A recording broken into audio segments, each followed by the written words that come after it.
20 years in hospitality, front desk to night manager. I know what a building sounds like when it settles. I know what pipes do at 3 a.m. I know the difference between a guest complaint and a real problem. Room 308 was a guest complaint for 6 years, until it wasn't. I started at the Holiday Inn Express off I-20 in 2004. Transferred from a Marriott Courtyard in Baton Rouge, where I'd been parking cars for guys in khakis who tipped $2. The Express needed a night manager who didn't mind working alone. I didn't mind. The GM, Phil Odom, same IHG polo every day, sweet tea from a gas station cup the size of a traffic cone. He liked that I didn't call him at 2 a.m. about noise complaints. I handled things. Phil didn't ask questions. I didn't make problems, and the IHG benefits plan covered my mother's dialysis 3 times a week in Bossier City. That's why I stayed. Insurance. The hotel was what you'd expect. 112 rooms, 4 floors, interior corridors with tan-patterned carpet, the kind that hides stains but not smells. Breakfast nook with a waffle maker that auto-locked at 10 p.m. Ice machine on every floor. The pool out back had been drained since November. 3 parking lot lights were out. Night shift at a Holiday Inn Express in Shreveport, Louisiana, in February, after Mardi Gras traffic clears and before the Spring Livestock Expo fills the fairground lots, is the quietest job in the world. 27% occupancy.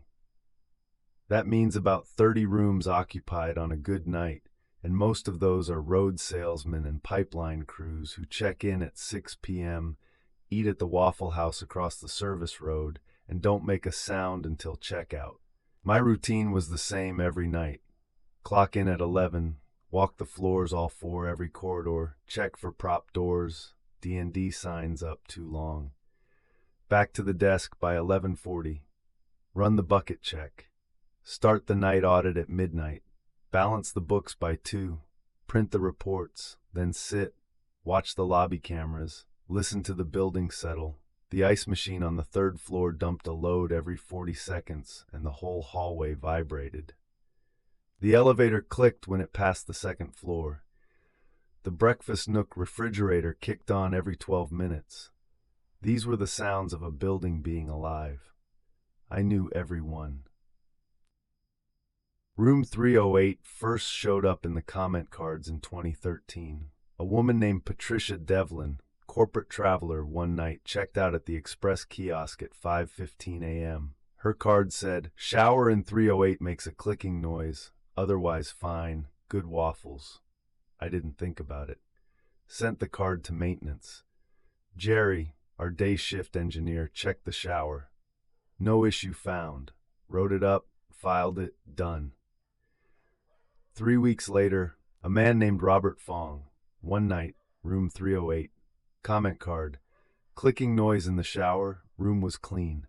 Same phrase, clicking noise, not tapping, not dripping, not rattling, not humming, not banging. Clicking noise, 2 words. I noticed because I file the cards every morning before I clock out. 2 guests, 3 weeks apart, same room, same 2 words. I mentioned it to Jerry. He said pipes do things. I said I know what pipes do. He said maybe the shower head needed replacing. He replaced it. Billed it to the maintenance log next month. A sales rep from Dallas. Room 308, one night. Comment card, the shower makes a clicking noise. That's when I started paying attention. I pulled every comment card for room 308 going back to January 2013. In the first year, 7 guests mentioned it. Every single one used the phrase clicking noise. Not one variation, not clicking sound, not click in the shower. The exact phrase, clicking noise.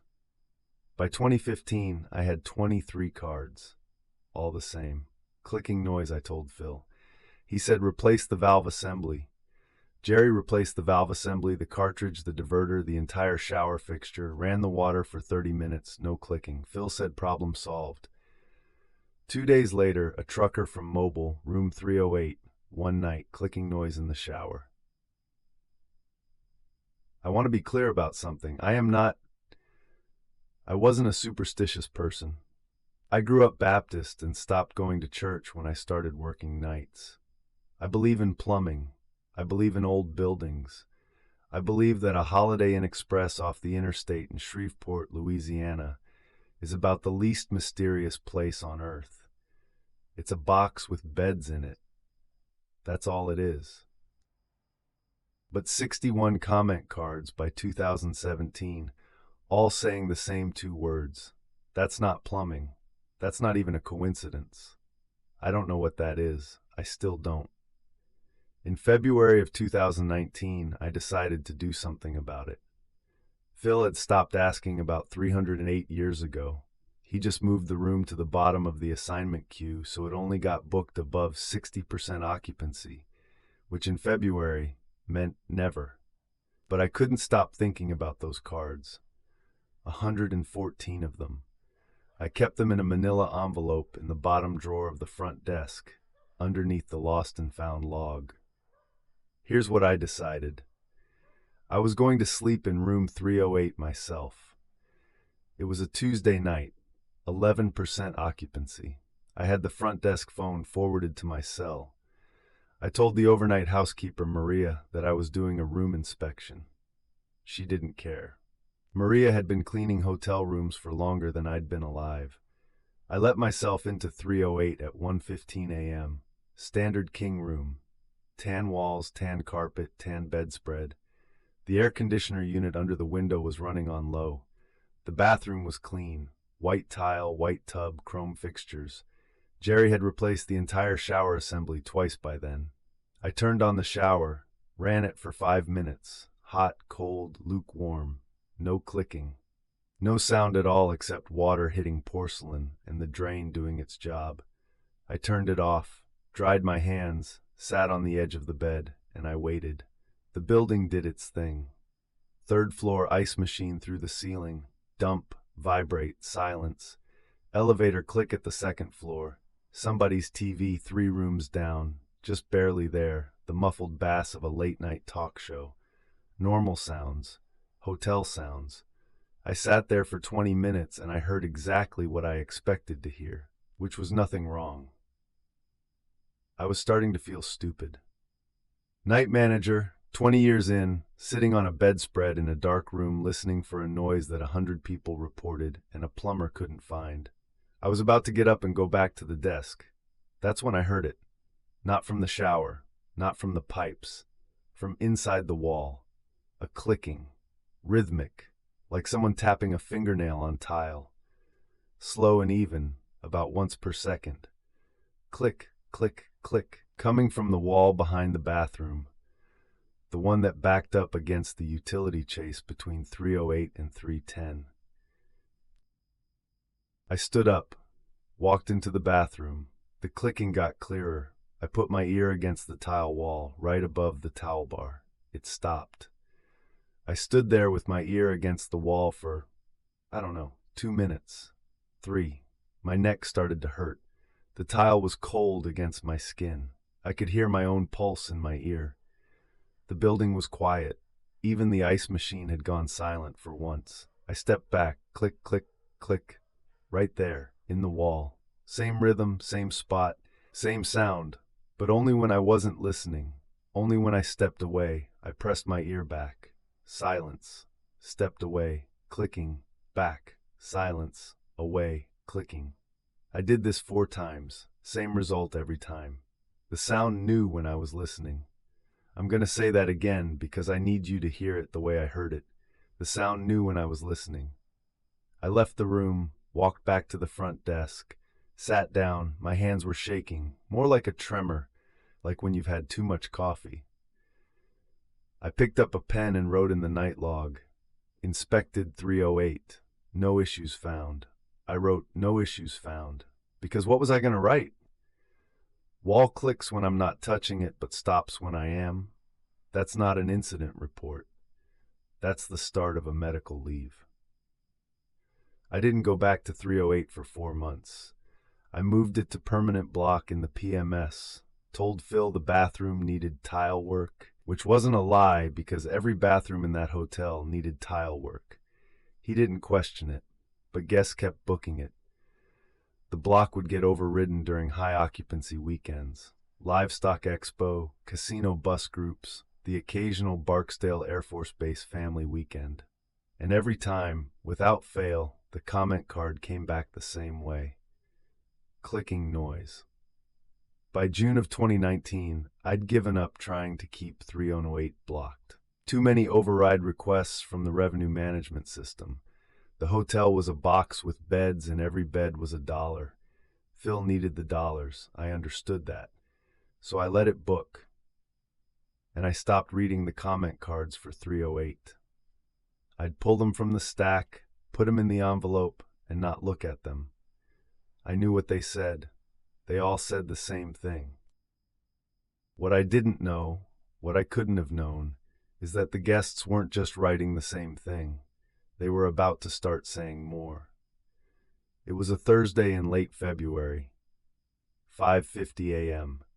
I was running the express checkout reports, printing folios, sliding them under doors for guests who'd be leaving before the breakfast nook opened at 6. Room 308 had been occupied that night. Single guest. A man named Kevin Bryce.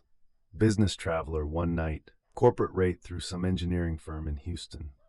First time at this property. I checked. No prior stays on file. No IHG rewards number. Nothing. Just a credit card and a driver's license scan. He came down to the desk instead of using the kiosk. Maybe 45, gray polo, laptop bag, car keys already in his hand. He set both key cards on the counter and said, "Good stay, clean room." I said, "Thank you." Started processing the checkout. Then he said, "You might want to check the shower in 308 though. It makes that clicking noise." I stopped typing. I looked at him. He was looking at his phone, scrolling through something, not paying attention.